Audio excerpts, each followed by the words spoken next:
Perfect. Hi, Brynn. Hey, how are you? Good. I'm going to go ahead and make you the host. Great. And then I can just kind of close out of here and go back to watch another thing till 3:30, right? Or do you want me to stay As here? long as the room stays open, so you can't leave. Okay, I'll open it. I have them the other one on my phone. Okay. Yeah, perfect. Most definitely. That's what I'm doing too. Okay, thanks.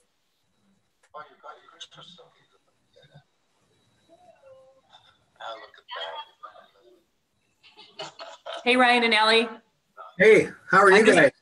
Good. How are you? I'm just going to I'm going to close this. I'm not going to close it, but I'm just going to listen to the other thing now that this one's open. And then we'll come back here at 3:30. Okay, sounds good. So we're in the right place. You're in the right place. Yeah. And then if you want to watch the opening with the big meeting, that you do that on your Hoova app. Okay, on my phone. Yes. So I have both going right now. Okay, sounds good. So I'm going to mute myself. Sounds like they're starting over here. Okay.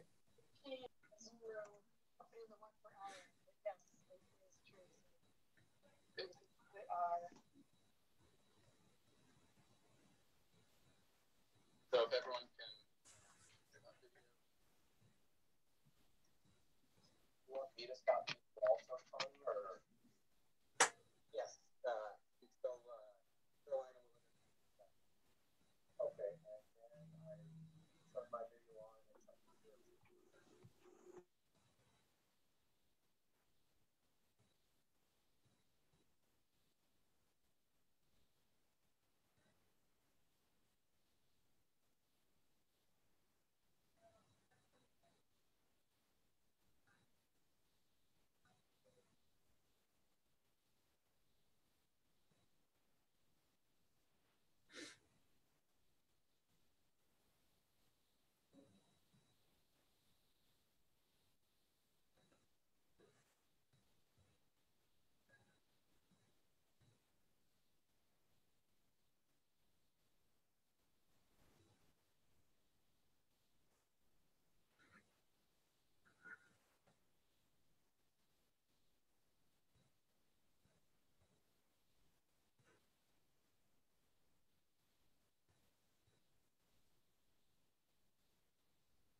Hey, Richard.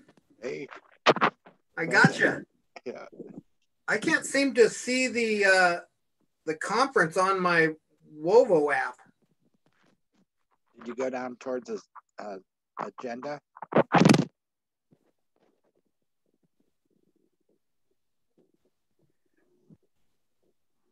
All I do is I have it up, but it doesn't, it's nothing showing up. So we use this at 2:30.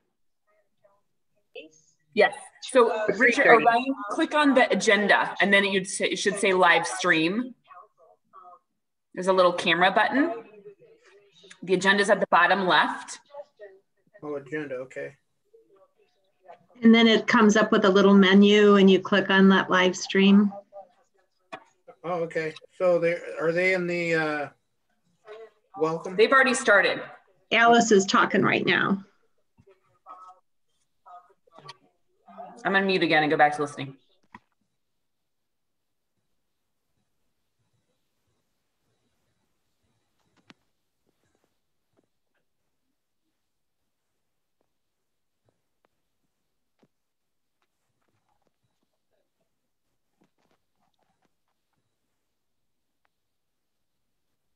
You see my screen? Glenn.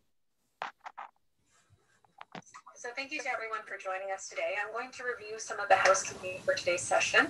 You will all be watching this session via the HOVA app, and through this app, that's where you can ask questions to the speakers from our sessions today. The questions that you ask are specific to the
We are actually virtual, so masks off.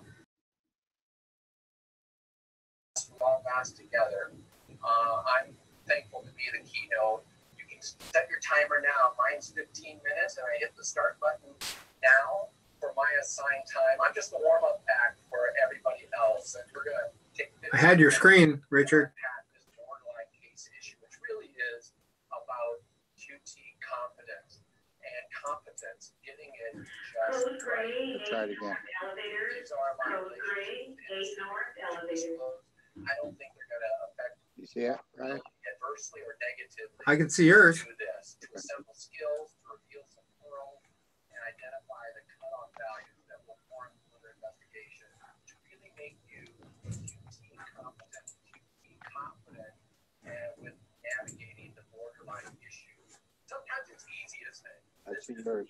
Obvious long QT syndrome, nothing borderline here, must be extreme QT prolongation, therefore obvious long QT And when it's time, you guys will want to click on the presenter mode so that you are not seeing the scroll bar on the left. You're just seeing the slides. How do you do that? Okay. Where's that at, Gwen? I'll show you on mine.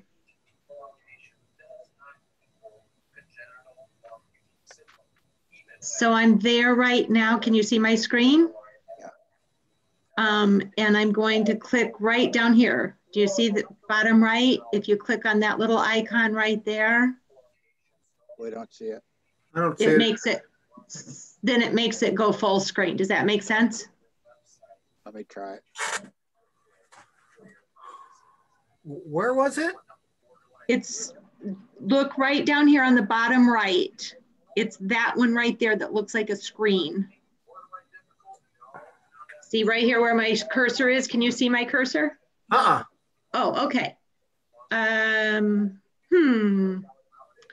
Well, if you're looking at your slides and you see this part over here, okay, the other thing you can do is go, can you see my cursor now up my slideshow? Yeah. Okay, if you do that, and then you go to Beginning. Yeah. Okay. Okay. Perfect.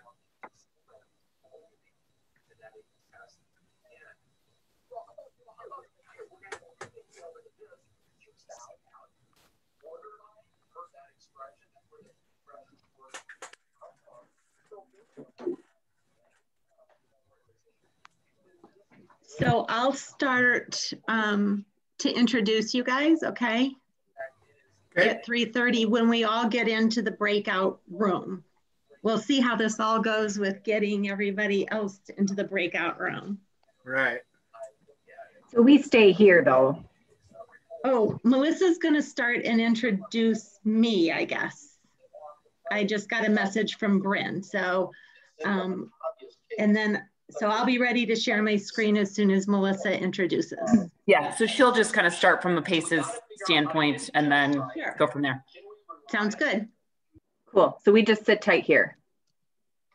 Yes, and Ryan will be, everybody has their PowerPoint on their desktop, right? So that you're ready to share your screen with your PowerPoint. Yep. And if you want to, if you have your email open and it's gonna ding if you're getting emails or things like that, you might wanna close out of that. I know I've copied my Zoom links into a Word document so I don't have to have my calendar be able to be open. So Richard, like the view you're in right now, you'll want to go to that slideshow view probably instead so that we're not seeing your next slide and everything. And so your main slide is big.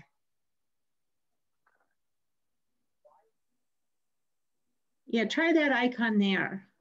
This one? That you were on. No, try the one next to it. Nah. Try the first one. Oh, no, not that.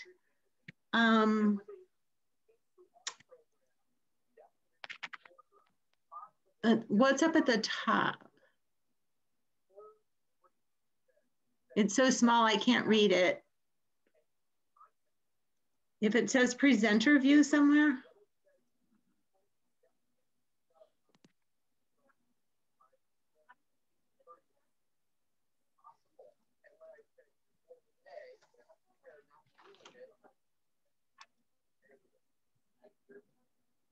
How's that look, Gwen? I'm still seeing your next slide too. You're opening it in PowerPoint? Yeah.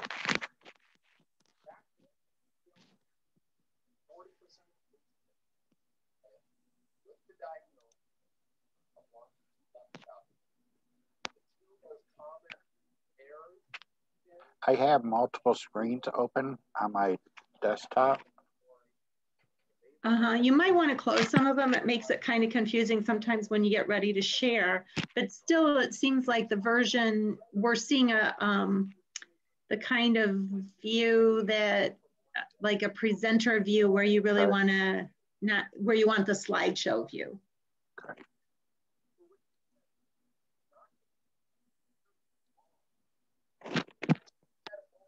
How's that? Now you can go up to slideshow. That's better. Now you can go up to that slideshow or down on the bottom right, at the very bottom right. Oh, see yeah. that little full, yeah, that one right there. Now you're full screen, so that's good. Okay. You just want to get to your beginning, so, but now you're full screen, so that's good. And remember, you have to click that little sound thing when you share.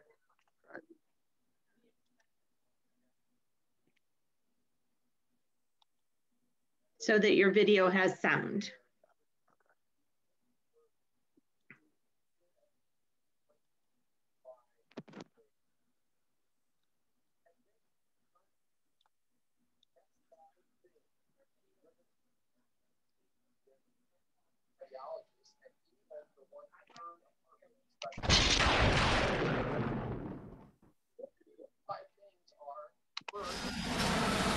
You hear it?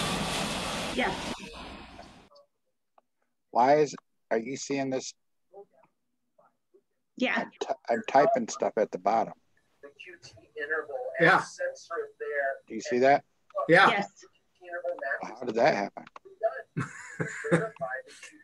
It's, you've got something voice on, it's listening to what you're saying. On the fly, if you can see that the QT is less than half the RR interval, So maybe you clicked too many sound things. Just click the share sound, share computer sound. I think it was picking up what you were saying. Was that in the practice session yesterday, Richard? No, it wasn't. How to do dictation.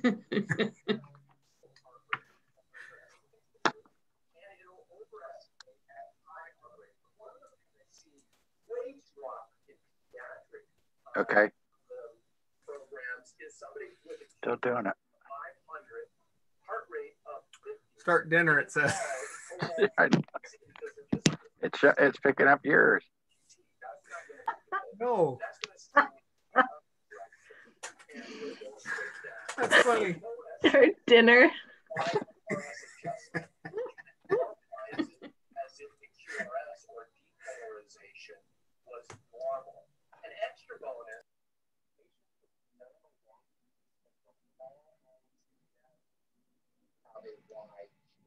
Can you hear me now?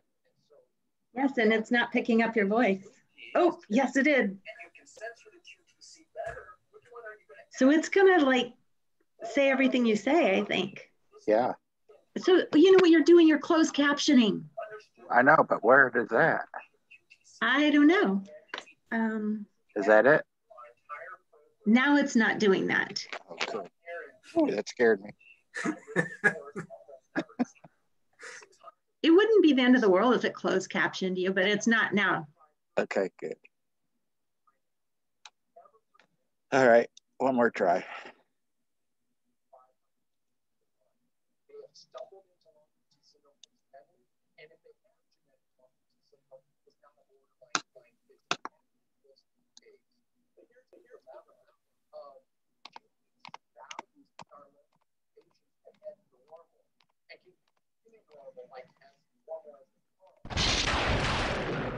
You hear it? Yes.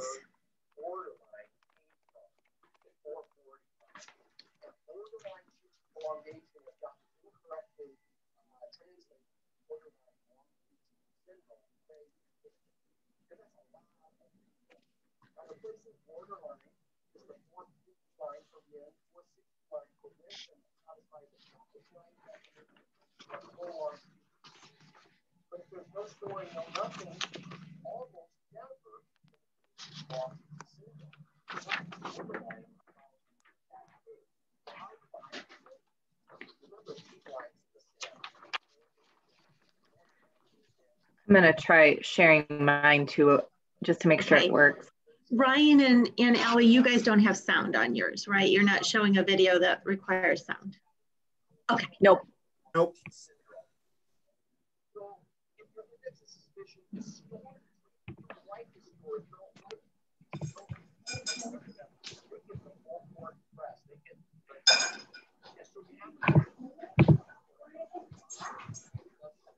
Looks good, Allie.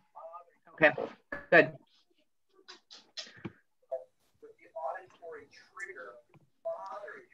All right, we're ready to go. So Gwen, you're sharing the title slide, right? Yes. Okay, cool. And I don't know if, you know, maybe Melissa is too, I don't know, but I start with that and I can flip. Richard, no yawning. I still don't know how I got hooked into this. I think I was gone and Richard volunteered me. That's exactly how it happened. All I saw, I get back and it's like, thanks for agreeing to do this. I'm like, what? Where'd that come from? Where were you, Ryan? I haven't seen you in a long time. I was gone for a couple weeks in October, so I missed the national meeting because I was out of town. Were you someplace fun? Well, we were on a big hunting trip, so we were in the mountains. Oh, yeah, nice. Did you shoot anything? Yeah, we were elk hunting and deer hunting. So. Okay, I can hear somebody's phone on there too. Can somebody else hear mine too? Yeah, I think that's mine. Listen to Ackerman. Yeah, me too. So you got it, Ryan. Yeah. Yeah, okay. I did. Okay, good.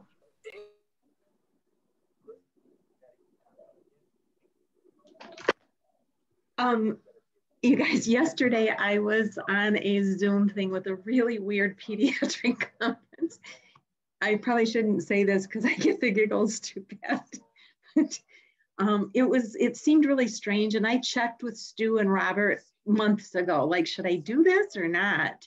And I checked with also our Congenital Heart Center leadership because it just seemed odd. But one of the leaders of it is at University of Illinois, and there were speakers from UPenn and all over the place. So anyway, so I agreed to do it. And then they asked me, would I moderate this one session that was the heart session that was yesterday?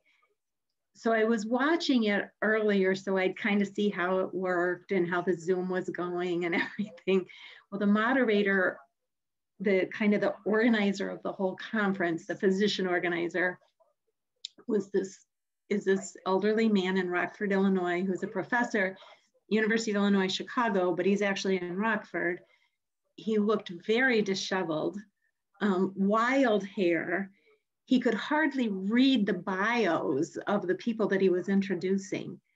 And before the conference actually started, but sound was on, a woman came into his office area at a home office. And he requested a bucket to put down on the floor. I am certain it's because if he needed to pee, he wanted to be able to pee right there. But the sound was on. I mean, so then while one of the speakers is speaking, you know how Zoom, like right now I'm showing up, I'm highlighted because I'm making noise. So while the speaker was speaking, all of a sudden you hear this, he blows his nose and he shows up on the screen along with the speaker's slides with a big handkerchief and blowing his nose. And so then for another speaker, I mean, he never muted himself. He just didn't quite get it. And so then during another speaker, his phone rang. He's having a phone conversation. The speaker finally says, Dr. So-and-so, can you please hang up your phone? Can you mute yourself or what? But I mean, I was in hysterics. I'm like showing my husband.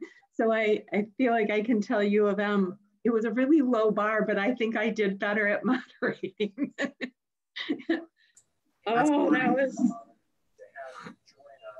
and there's nothing more important than the mute button, I think. I agree. Totally agree. Wow. What a ride. That one was so funny.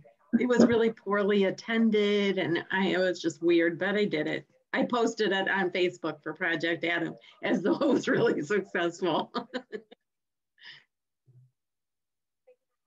Okay.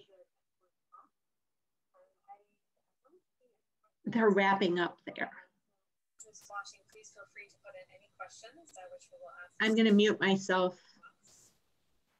Me too.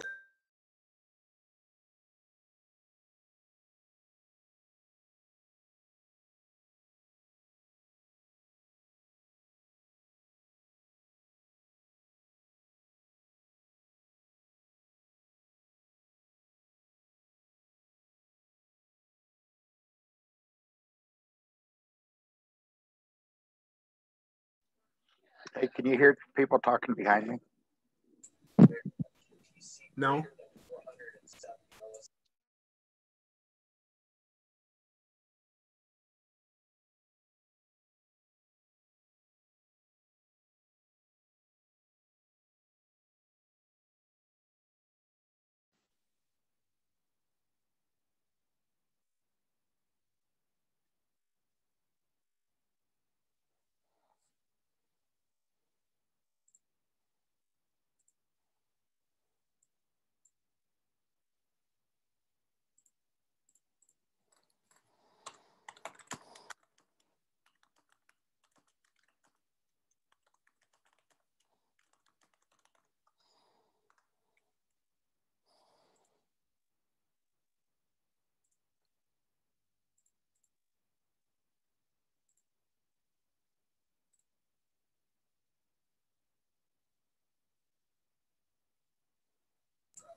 Hey, you guys, look at me now for a minute.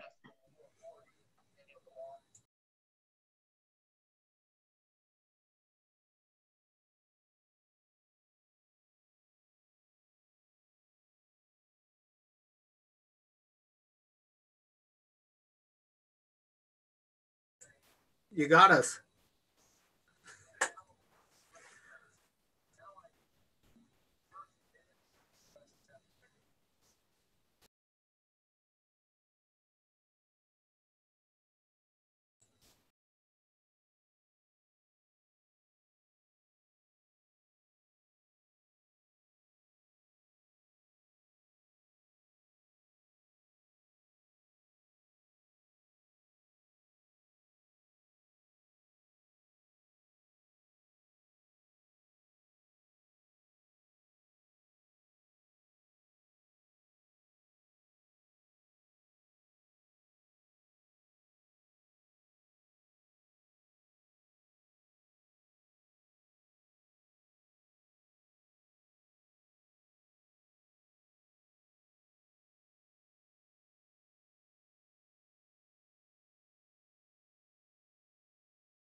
Should we keep our cameras on when we're not talking or turn them off?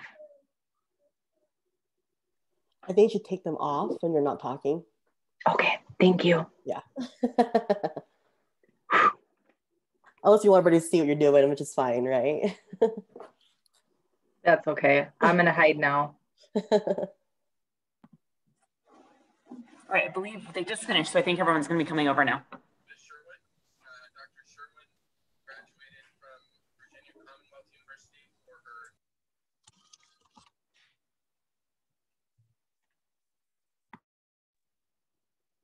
Do we hide now? I'm ready. I'm ready, Allie.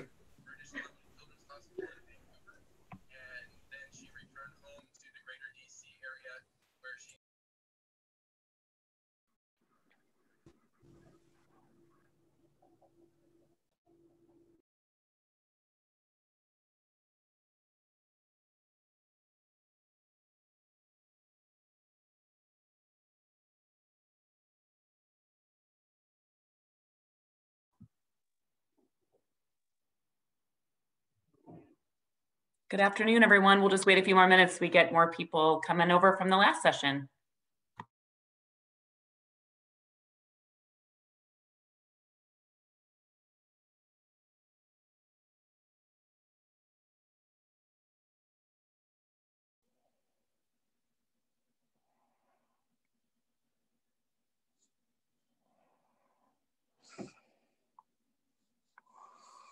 don't know.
All right, guys. Hello, everyone. This is so exciting.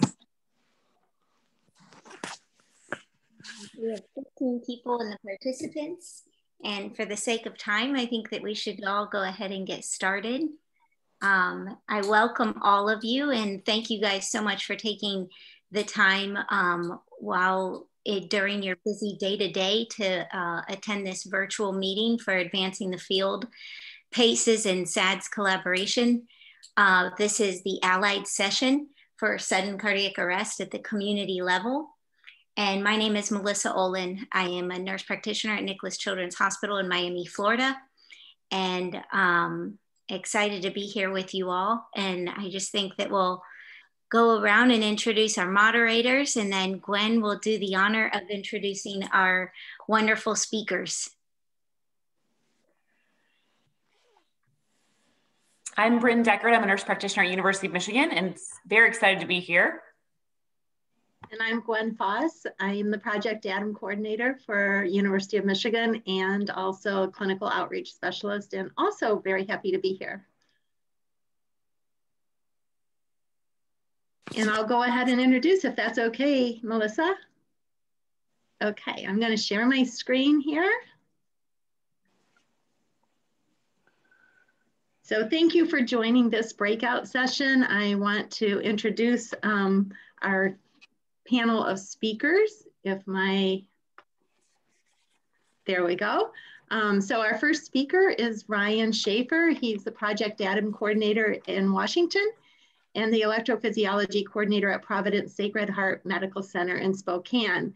And he's a navigator. He helped navigate us through, he was our driver as we had our Project ADAM meeting in Spokane and helped direct the bus driver when we were in Ann Arbor. And he also will go to funds if he needs some help with some of the tools that we use for Project ADAM.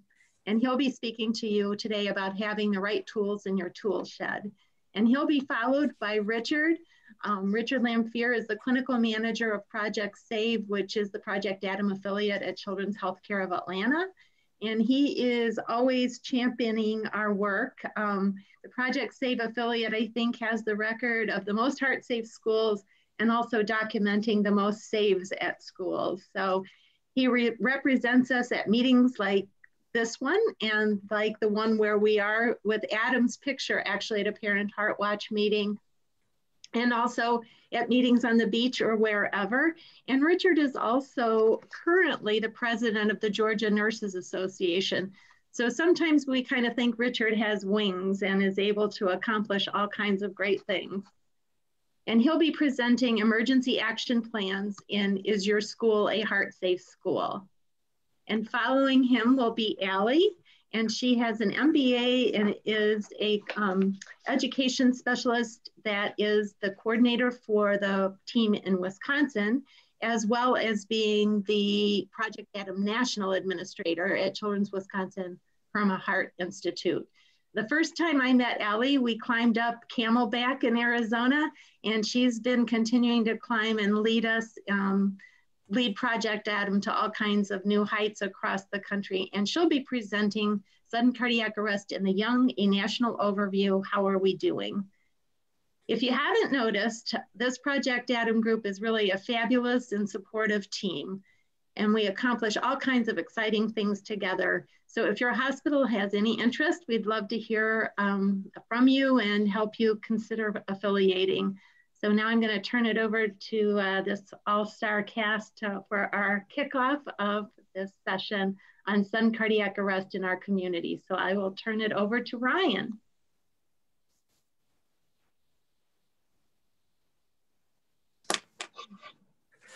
Okay, hi everybody. This is my first experience with a virtual here, so I'm going to share my screen and see if everything goes okay.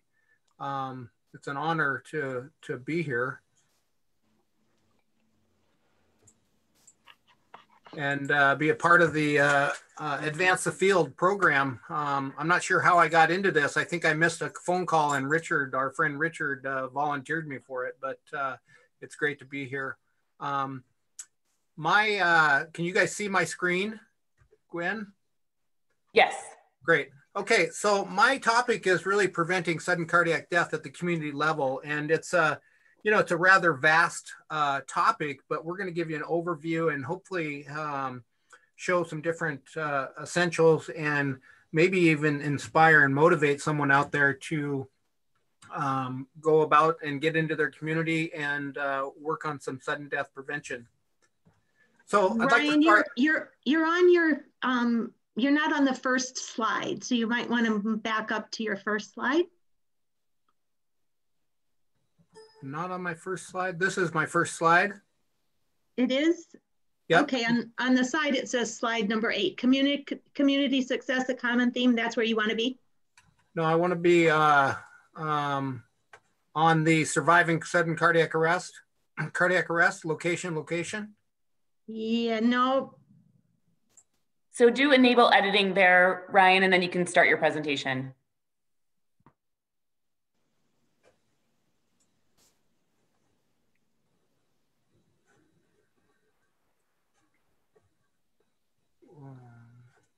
If you open your PowerPoint to the first slide on your desktop and then start sharing, it should do that.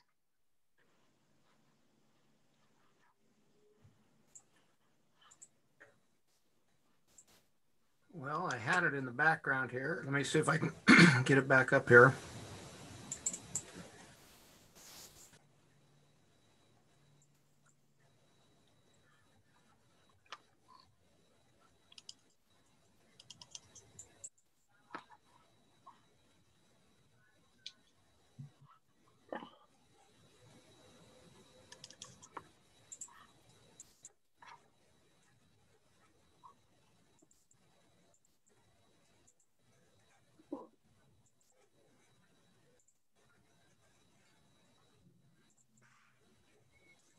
Now I've lost everybody.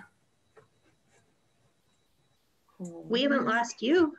Can you still see me? Yes. Okay. How's that? Can you share your screen again? I can't get back on the...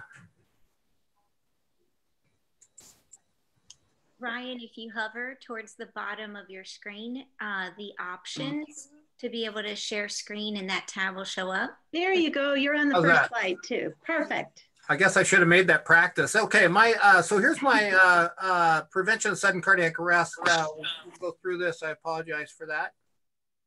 And so I'd like to start with some data that came from, that was originally published in JAMA in about 2008.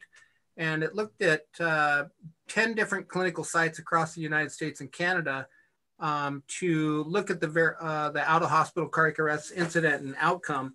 And what the data really showed was that there was about a 5-fold variation in across these 10 sites, which encompassed about 22 million people, and the study lasted over a year. And so in that variation, it showed that if you were lucky enough to, say, be in Seattle and had an out-of-hospital cardiac arrest with VF, you had about a 40% chance of surviving that arrest. And if you were disadvantaged enough to be in Alabama at the time with the same arrest, you only had about less than an 8% chance of surviving that arrest. Now, this isn't really data or a slide to spotlight EMS or post-resuscitation care, the efficiencies or inefficiencies. It's really just to recognize the fact that cardiac arrest is a treatable event and that not all communities are created equal. And so when you talk about sudden cardiac death prevention, the equation, a successful equation, really isn't complex, but it's not an easy to obtain and move the needle in a positive direction.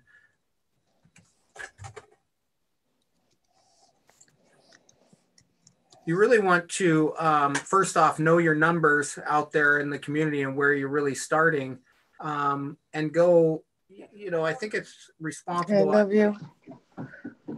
It's responsible on EMS and post-resuscitation care, but we often have to go beyond what that already is offering in the community and get outside that original EMS and post-resuscitation care. And it's really about finding a champion and developing a spark. And why not that spark come from a community, from the hospital or children's hospital to go beyond their walls and get into the community and work. And with that champion, you really start developing relationships and alliances and partnerships with other stakeholders in the community and start the discussion about your numbers.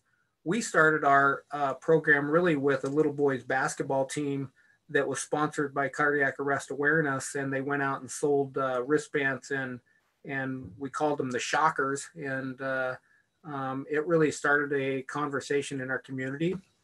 And with those relationships, we were able to identify some community needs, set some goals. We were able to secure some funding. And I think it's essential to really find a story out there of a cardiac arrest survivor. These stories are very unique and powerful, and they're incredible stories, and they're really a testimony to what a AED or CPR and what communities can achieve. And then develop programs, different amount of programs out there in the community to start moving the needle. We settled on Project Adam at that time. I think we were about the 6th or 7th program across the country. There's currently now 26 programs. It's a national program inspired by a death of a student athlete named Adam Lemmel. All these affiliates are really backed by a medical center, which is really important for the sustainability of a program or a children's hospital. And I think the mirror focus or the mission really stays true with schools and community focused with Project Adam. But even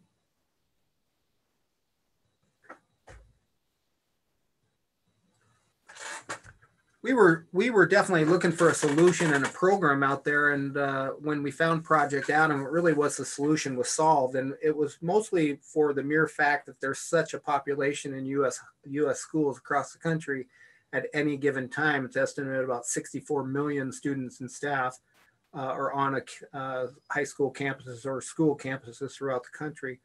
And it offered us a way to protect a vulnerable population of young adults and student athletes that wasn't being addressed in our area at the time. And then we just naturally assumed that we'd get some additional protection for staff and visitors that were on campus along with those students. And we felt strongly that we were going to be able to utilize these school relationships to really gain a greater benefit, utilizing the buildings and staff, students and visitors with these alliances that we were going to form. And I think it was really easy to articulate the Project Adam mission to help gain support with our administration. The hospital felt it was a really good program and a solution just because they could expand outside their walls of the hospital, get their cardiology out into the community where we could partnership with the community and have a bigger health benefit. And I think the fundamental footprint of Project Adam really gave us the freedom and discretion to meet other needs of the community with SCA prevention. And we felt strongly that we could use this program to springboard other initiatives around sudden death prevention in our community. And then we would gain a bigger community benefit. And I think one of the best things is really the true spirit of Project Adam really motivates action. I've never talked to anybody out there in our community or throughout our region, once we kind of explained what we were doing, that they didn't want to help. But even with that, we had some naysayers back in the day with our cardiology group and our adult cardiologists that really thought we were barking up the wrong tree and putting our resources out there where it didn't really happen. They thought it was more of an adult problem, and this didn't happen on school campuses. And so we really had to prove it true. And here's a study from John Dresner out of Seattle, where it looked at 2149 schools across the country, a 2-year study, and it showed of that there was 59 cardiac arrests on those school campuses within those 2 years. And it ended up being about 1 cardiac arrest per 70 schools each year would have a full-blown cardiac arrest on it. Now, when they compiled the data, they found that mostly these were adults greater than students, and of those students, they were student athletes over non-student athletes. In our local experience in about the 10 years, we had 13 cardiac arrests that we know about and have been intimately involved with these cardiac arrests on school campuses. And of our data, we had definitely more student athletes than students, and but 5 or 6 adults in that area. And we had 11 out of 13 of those that have survived to discharge. But no matter what program you choose, you know, there's some common themes about being successful, and these are promoted by the AHA. And any program really needs to be able to provide the community leadership that offers a consistent resource in the community surrounding sudden cardiac arrest, and at least be at the table in the conversations throughout the community to gain some traction with cardiac arrest prevention out in your community. Then you need to be able to raise awareness about what cardiac arrest is, definitely increase your bystander CPR, and then have a means or a way to implement AED programs or public access defibrillation programs in the community. And I think Project Adam really focuses on the secondary prevention strategies, and these strategies align closely with what the AHA really promotes. And first off, it offers a consistent leadership, all backed by a medical center with physician oversight, and then kind of a boots on the ground type with the coordinators throughout the region and the state. Definitely a consistent resource surrounding not only on school campuses, but off school campuses. We get called for a multitude of other areas out there that want to implement some kind of program.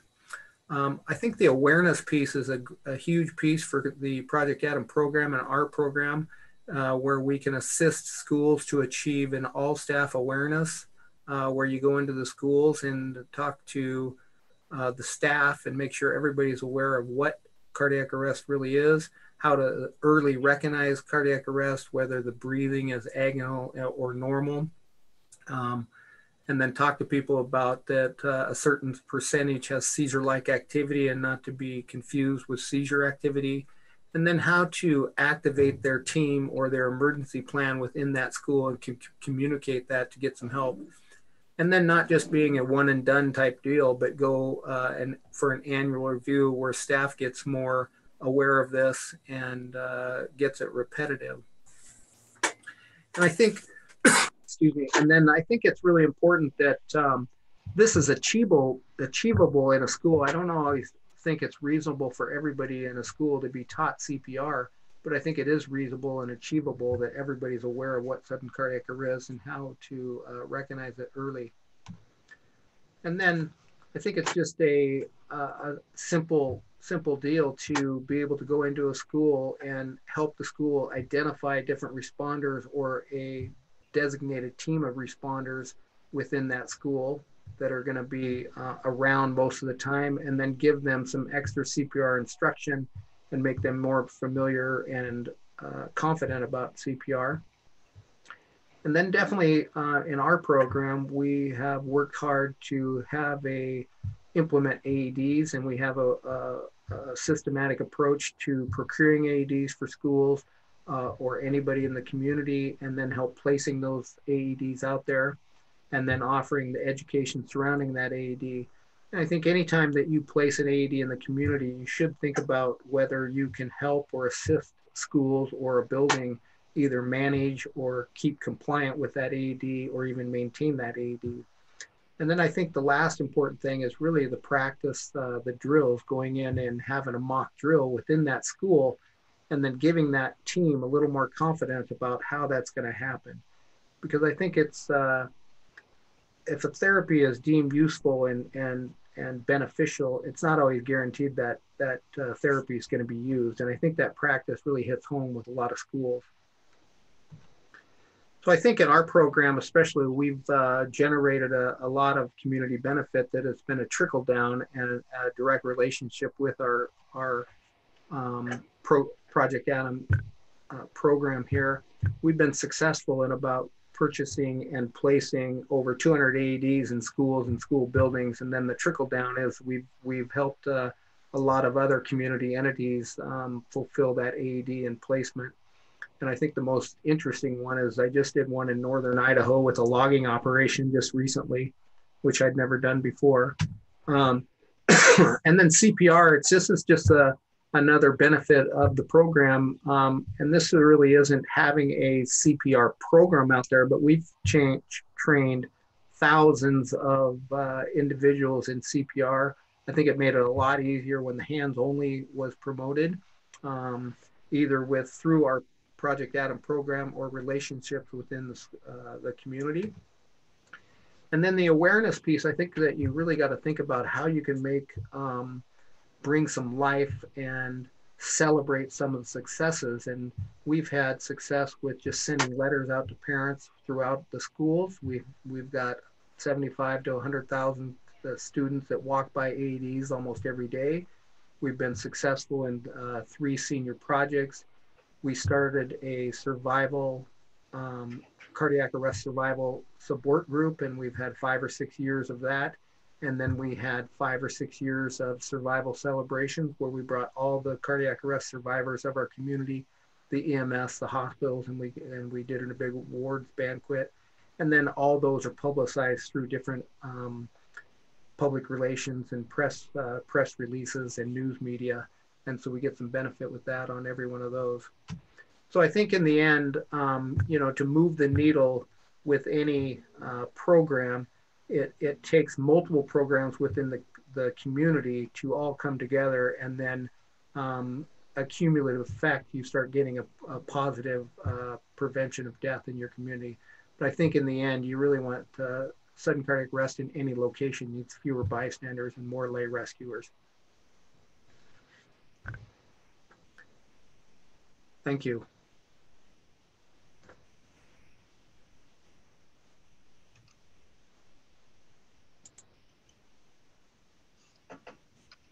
Ryan, if you want to click stop share, there you go. Okay, and Richard?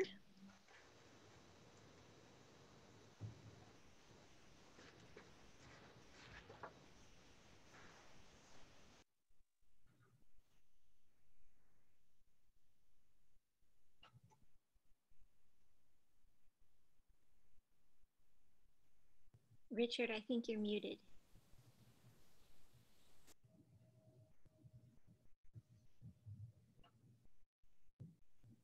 Richard, can you unmute?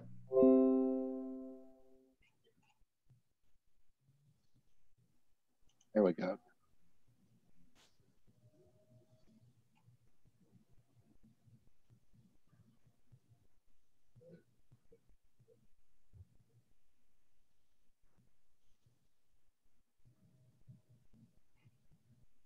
I'm not sure how I got back to this.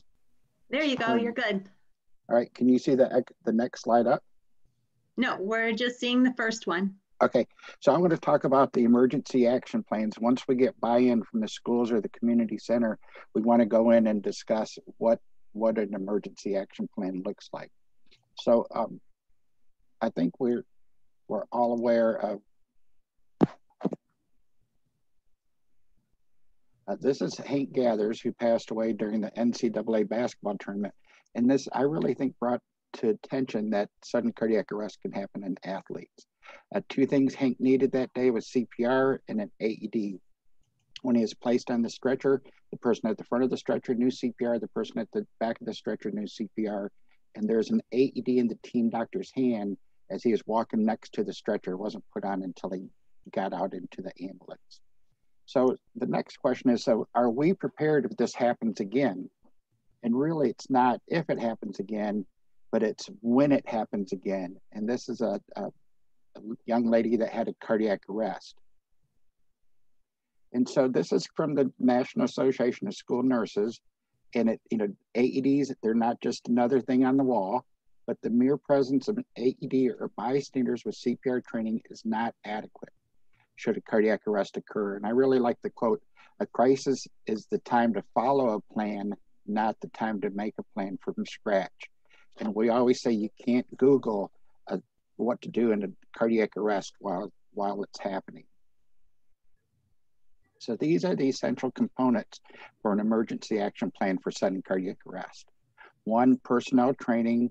First responders need to know about CPR and using an AED. It needs to be site or venue specific, and that includes, the name of the building, transportation routes for EMS. Communication plan, is it walkie-talkies out on the playground? Is it a push button, panic button in the classrooms? How do they communicate to the first responders? Immediate AED access. So how many AEDs do you have? Can you get it there within 3 minutes of collapse? And then practice, like Brian talked about, we need to do a practice drill. And then advanced cardiac care facility. Where are you going to take this patient? Is it, if it's an adult, is the closest hospital doing caths? Can they do interventions, or is it just a diagnostic cath lab? Or are you going to take them someplace where they can do open heart surgery? And then after the practice drill, you want to make sure that you do a debriefing and reporting. And we have tools that we can use through Project Adam that provide all these things for the successful emergency action plan. This is just a quick example. So you'd have the building location information. When you call from a landline, it will automatically show up the address of the building. But if you're calling from a cell phone, they may not know where you're at. So we want the school name and address, the team members, who are they, and then the location of the AEDs. And this is something I talk about. Make sure that if you're having the community using the school building, the school gym for an adult basketball league or some other type of facility use like that, make sure that those people know where the AEDs are as well. And then can they get to them? Is part of the building locked off, from the gym? Are they coming to the gym from outside? Can they get through the gym doors into the building to get to the AEDs? So we really want to be venue specific. So do you have the equipment? How many AEDs? Are they accessible? And then do you have that built into a budget so you can replace pads and batteries? And then what's the names of the buildings? So I always give the example, the middle school is an old high school, or the old middle school is now an elementary school, and the older teachers know it as the old middle school, but the newer teachers know it as Mary Smith Elementary or whatever that name is. So make sure everybody knows the names of the buildings and the areas of the buildings, so to make sure to get to the victim as soon as possible. And then do you need do you need a key to get in? Is it code access? How do you get into the building? If you're out at practice and the coach has a cardiac arrest, are the keys in his pocket? Does he have a hang tag, with a name badge that can give him access? And then think about EMS access points. On any given day, is there construction going on between you and the nearest EMS or fire station? So these are some of the things that we talk about and looking for. So this is a school campus in Georgia, outside of Atlanta. And you can see right here is the actual high school, what they would call the high school. So if you call 911, the address of this building would show up. Over here is the athletic complex. This is the stadium football field. This is one of the practice fields, another practice field around the track. And then you have baseball softball, and then various other buildings. So we want to make sure and do a site assessment. You know, how can we get an AED? How many AEDs do they have? And when we first went to this school, they had 3 AEDs to cover this campus. So that was one of the things that we wanted to talk about. And then what type of equipment do you have? And we'll talk a little bit about this in a minute. But you know, what type of AED do you have? What kind of pad system do you have? Is it the Zoll Plus with the real-time feedback for CPR? If that's the case, and then when you're doing trainings, you need to have an example of this.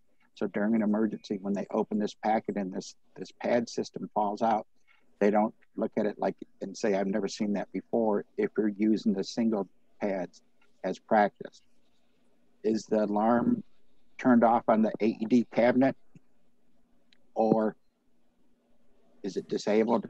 So we want to make sure some of those things. What type of equipment are you going to have? And then as far as AEDs, what are the laws in your state? This is something that I was really surprised about when I started looking into AEDs and laws. For Georgia, it says that all schools with interscholastic sports primary has to have 1 AED. So you can see we need more than 1 to cover some of our school campuses. And then when we talk about AEDs, you know, this, as a medical people, this is what an AED looks like, and we all know what it's going to do. But when you talk to teachers, they think it's going to do this. So that's one of the things, take the fear out of it. When we open the AED, it looks like this, but the teachers think it's going to look like this. And we've all seen the studies about how important it is to get the first shock off, time to defibrillation, and we know that survival drops by 10% with every minute that passes in cardiac arrest. And I think this is real important when you're looking at a campus, and just to show that campus again, if you have 1 AED in this building that you're compliant with Georgia law, how are you going to get over here in under 3 minutes? So you actually had to take the road, go out, come around, and come into this back parking lot over here to get to the track and field and one of the practice football fields. So those are some of the things that we want to look at when we're talking about venues and equipment with AEDs. This campus now has 23 AEDs in various buildings. When we first went there, they had 3. And then next, we want to talk about communication. So how do we get this teacher to recognize a cardiac arrest and get EMS there as soon as possible? We know that the average response time for EMS is about 10 minutes. So there's a lot of communicating between the time this is recognized as a cardiac arrest and getting EMS there. So what we need is first responders that Brian talked about, instead of bystanders, we need first responders. So some of the first responders that I always tell people to look at are gym teachers, anybody with previous military experience, have had some type of training, or they've been around situations where they've seen blood, or gym teachers. If some kid got hit in the nose with a dodgeball and started bleeding, or has fallen and breaking an arm, and then coaches as well. And then the other person I always talk about is the janitor or custodial staff. They have keys to every door, and they know how to get from one position in the building to another the fastest way. So I say consider them as being part of your first responder team as well. And then for the first responders, we want to make sure they're trained. You know, AED special circumstances. Can you incorporate this with fire safety training or HR training? And then make sure, what does a cardiac or medical emergency look like? 2 things that I always remind people of, and what Ryan touched on is gasping respirations and then seizure-like activity. So if it looks like they're having a seizure, it could be a cardiac arrest. And we always tell people it's a cardiac arrest until proven otherwise. And then we can always start with hands-only CPR. When the first responders get there or EMS gets there, we can advance care as necessary. And really with hands-only CPR, there's no excuses. We know that it's effective. You don't have to worry about giving mouth-to-mouth, which especially now during the COVID times, people would be more reluctant to provide that. And so we want to make sure that we're starting compressions and then getting the AED as soon as possible. And we want to do practice drills. We want to make sure, and really this is the fun part of being part of Project Adam, is when you go to a school and do a practice drill. You want to assign tasks, and I always tell people, assign 2 people to each task. The assistant principal may be off campus, a teacher may be sick, or they may not hear the announcement. And if you go by an AED and it's still there, grab it and take it with you. You know, I'd rather have 5 or 6 AEDs at the scene and then no AEDs with everybody thinking somebody else had got it. Emphasize early CPR. I always tell the story. You know, it's better to do CPR on somebody who doesn't need it than not to do it on somebody who does. And then debrief, make sure there's always a debrief afterwards. And then this is the study that Ryan alluded to from Dr. Dresner. And that, a couple of things that really jump out at me is survival to hospital discharge. If an AED was supplied by the school, 80% survival versus 50% if it was brought by EMS. And then survival with and without an emergency action plan. It almost doubles the chance of survival if you have an emergency action plan. To me, that's really phenomenal when you think about, you know, people, when you talk to a school and they'll say, well, we have one of those AED things. And it's okay, that's great. Now, do you have a plan to use it? It's like, well, yeah, we have people that are trained in CPR. Well, then let's do a practice drill and see how you do. And one of the examples of a practice drill that we had last year, it took 8 minutes for the first shock to be delivered. Richard, we are running low on time, so okay. If you can summarize a little bit, that would be helpful. Thank you. You're welcome. And so let's see a case study. So this happened on October 13th, 2015. A 17-year-old female went into cardiac arrest. And this is captured on video from her father.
So that's when EMS got there. So that when we did the debriefing, we were able to go through the timeline as to when things happened.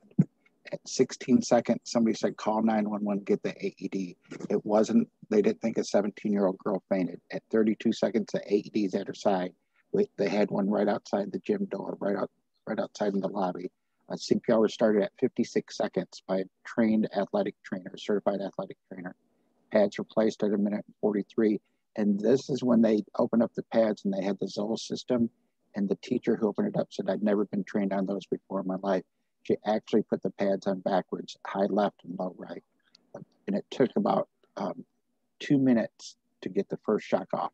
It told her 3 times to press the shock button. And when the athletic trainer finally pointed at her the 3rd time and said, press the shock button, when she did, it saved her life.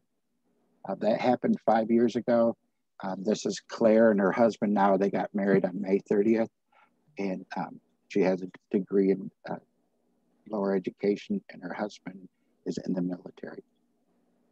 So when seconds count, we want to make sure that public service is crucial in saving a life. prepared and willing to deliver basic life support, high quality CPR.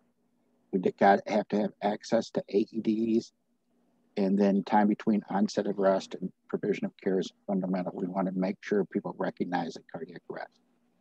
Thank you.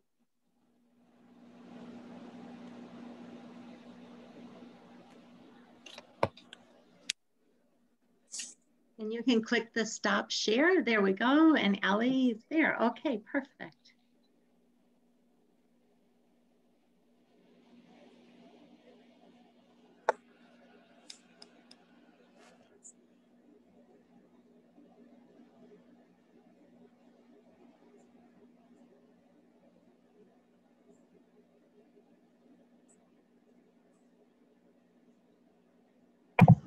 All right. Good afternoon, everyone. Thank you, Ryan and Richard, for all that detail. I'll be brief in my remarks because I know that we are running a little bit behind. A couple of themes that you'll find are finding that local story. I think all of us on this call potentially know somebody that has lost a loved one or know somebody personally in their lives that they were not given the best chance in a sudden cardiac arrest. So we want to use those local stories, find something small and start small, and it turns into something bigger. So we want you to take away some things today that you can do in your community, but then we also want you to think about how Project Adam can become a reality in your community as well. So who is Adam? And again, thinking about who your local story is. Adam was 17 in 1999. He was a bright kid, had no medical history whatsoever. When he was playing basketball at an away game, he suddenly collapsed. CPR was initiated and 911 was called. There was not an AED on site. And it's important to pause here because in 1999, public access AEDs were not widespread and were certainly not in schools. So at that point, at bullet number 3, Adam did not have a chance that day. EMS arrived and they happened to be right across the street from the gym. And so that's an important point to think. We can have the most beautiful EMS system, and we do have so many great EMS systems across the country, across the world, but if they can't get there in a couple minutes, we failed. So we need to have something in place. Adam passed away from sudden cardiac arrest. So the birth of Project Adam began in Milwaukee. Dr. Stuberger, who many of you know, began to work with the family and the hospital system to start to talk about how can we potentially put AEDs in schools and what does that look like. I think Ryan had alluded to the point that, you know, people kind of thought everyone was crazy for putting this type of equipment in schools, and why would we need it?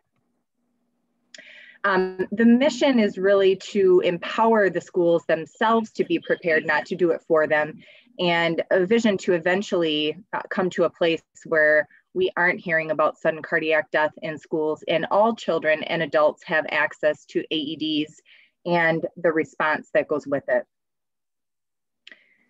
Initial efforts, and I think a lot of us can speak to this in our own communities if we're a bit aware of if there are AEDs in place or if teachers are being trained in CPR.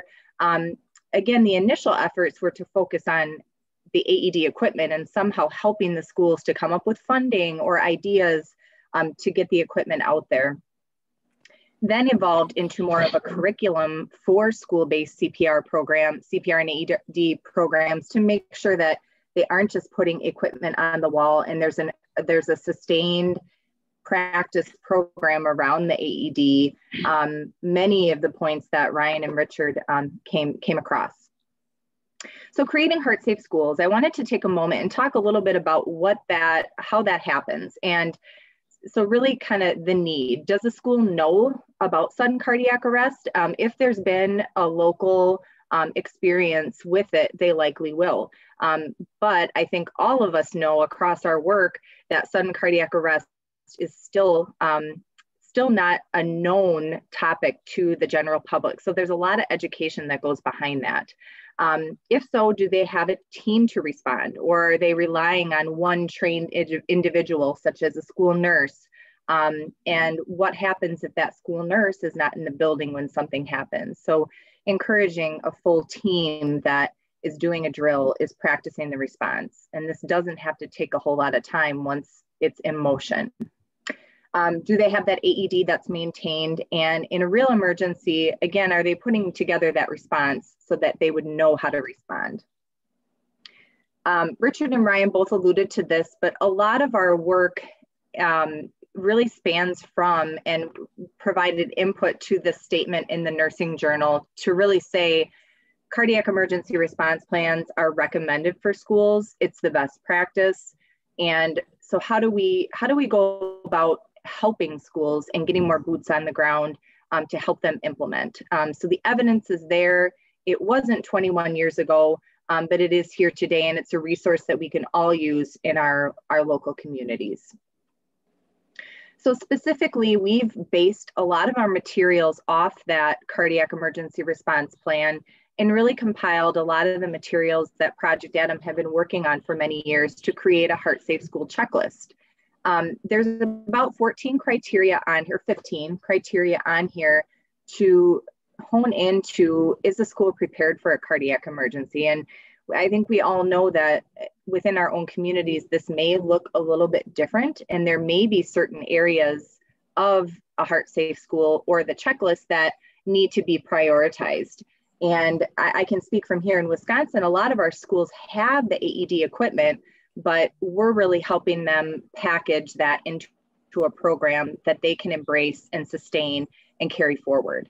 And that year to year, they're not wondering, is the AED, is the battery dead? Is it working? Do we have training? Do we have enough people trained? How do we do a drill? So the goal of a Heart Safe School is to really have that ongoing program. And once it's started, it really sustains itself and the school is prepared. So again, what people see, I think the glitzy, how do I get a banner? How do I get a certificate? And really what people don't see is there are some steps that the school has to work on, getting administrative buy-in, finding a school leader. There's a lot of pieces in the puzzle to put it together. Richard and Ryan went into detail about some of the different, what are the components of a cardiac emergency response plan. Wanted to point out that on our website, we have a lot of templates that you all or schools that you are in touch with can customize different templates and videos for their use. So starting off with a template and then really making it what they need it to be for their response. So a national movement, how are we doing getting more boots on the ground across the country, and how are we going to move forward to make Project Adam and Heart Safe School efforts an equitable resource and available to anyone? I think you've seen this map already in the slides. We do have an additional site in Indiana, so we're up to 27 programs in 21 states. And so continuing to move the mark and get more sites that are invested, get more teams or get more people on the team that are willing to become experts in this area and help schools and communities. And again, from the beginning, it's starting small, starting with something small and making it into something bigger. So this is just a peek at our team. I know it's so fun to be on meetings like this and see how many attendees are here. And it's just, this conference is wonderfully put together.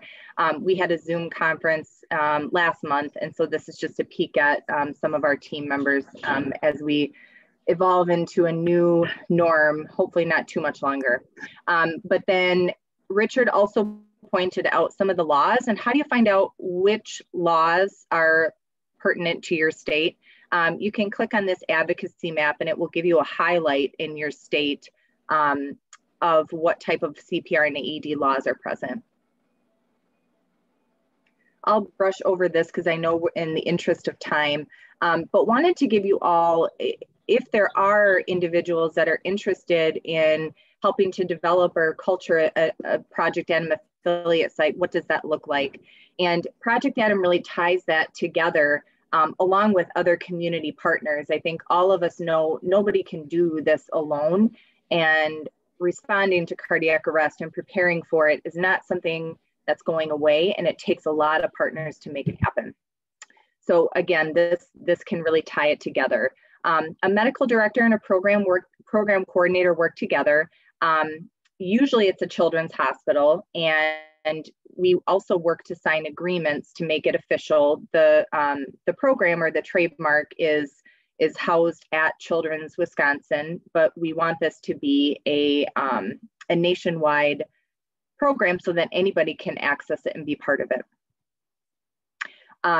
The team really helps one another. So there's really no one way to do it, but the end goal is making schools more prepared than they were and making sure that AEDs and CPR programs are part of the culture in your community. Here are a few examples of how the work is spread.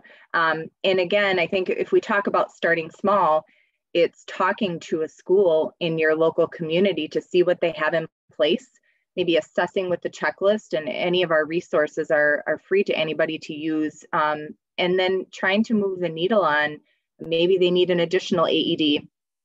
Maybe they need to see a drill in action and try to practice one, but really starting small.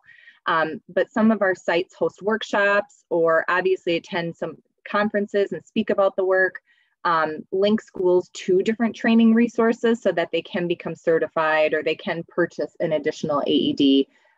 We utilize the strength and the energy of the patients in the clinics that we serve, many times part of heart centers, serve as those local advocates and referrals from the clinics.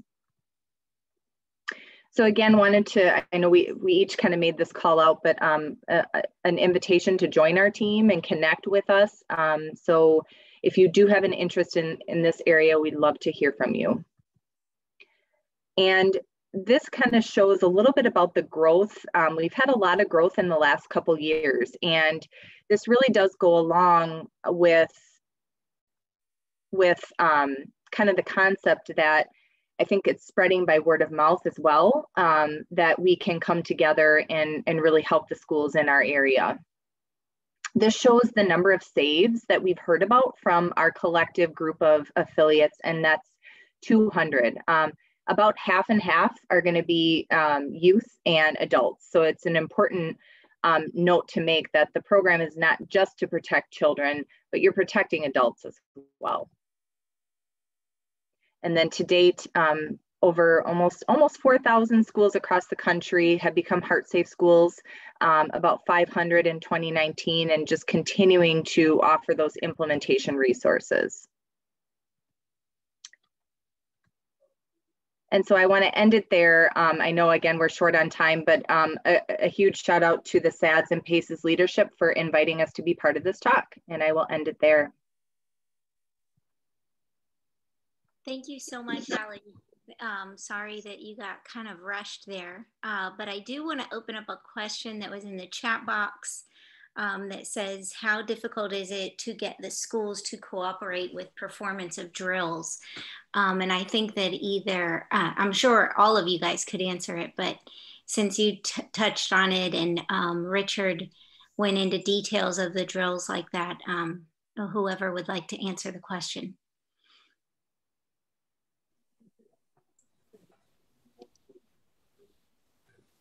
Well, this is Richard, and I think that once you bring awareness, and like Ryan and Allie said, if there's a story that they've heard about a cardiac arrest, and you can reference that story and say what had happened there. And I always mention, you have fire drills, you have bad weather drills, you have all these other drills. The most likely thing that's going to happen is a medical emergency drill. And one of the things that the pushback will be from principals is that you're going to take away from my student teaching time. And this is, so when they have a fire drill, they have to, all the students leave the classroom. So I tell them, no, this is only going to take about 8 or 10 of your staff. We can do it before school, we can do it after school. And so it really doesn't interfere with with education time. And that's one of the things that they seem to light up when they hear that it's going to be a small group of people that can do this drill. Just to add on to that question, have you guys encountered with all of your team members any kind of communities where there's actually a contract that prevents the program from being able to get in? And if so, what were some ways around it?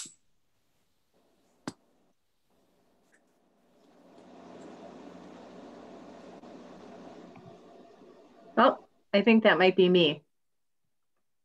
Are you like the general Project Adam agreements?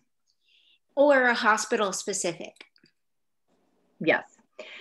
So, you know, I think participating in Project Adam and growing the number of affiliates under the auspices of one hospital has been a little bit challenging, but then once it becomes the affiliate hospitals, it's theirs too. So I think it's been an interesting model. It's very unique in terms of how we spread the work. And sometimes there are challenges, but we to date have not had an affiliate or a hospital not be able to participate. We've had to be creative in the way that we do it.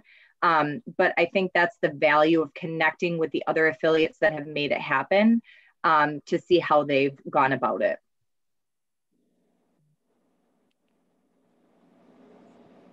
Thanks, Allie. Before we close, can I just say, don't hesitate to look at the website or to follow Project Adam on Facebook, where you can get lots of updates on our information. It's Support Project Adam is the Facebook page. And also on there, because of this time of COVID and schools not all being in session, we have recorded a virtual drill so schools can still maintain their ability to respond and practice. If you want to look at that virtual drill, it's available on the Project Adam website too, just 11 minutes. And I think it's, well, we've got 2 more minutes. Are there any other questions? Yeah. Our next session starts at 4:30 back on the Hova app.